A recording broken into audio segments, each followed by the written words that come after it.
Okay, we're talking about expendables or consumables on a boat during a briefing, and we've spoken about electricity.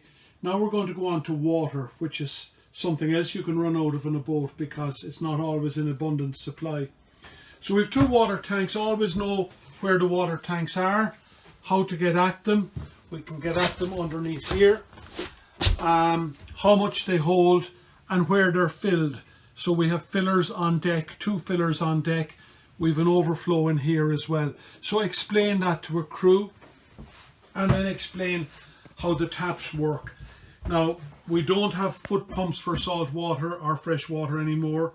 It's all done with the tap, but it's a pressurized system.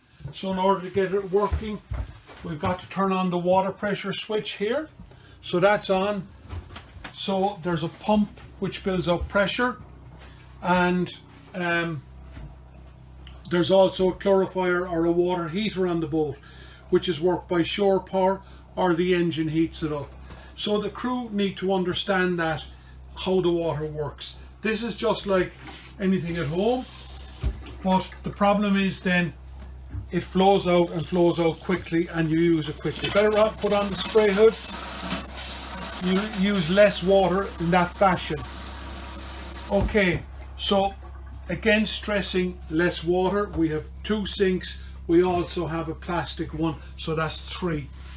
But what your crew need to know as well is where the filters are. So there's various filters in here for the water itself, and these are the bilge filters for emptying the salt water out of her. And the tanks, then you only have one tank on at a time, and the tanks, the switches are here.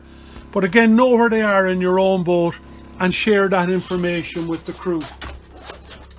So a couple of tips: washing up.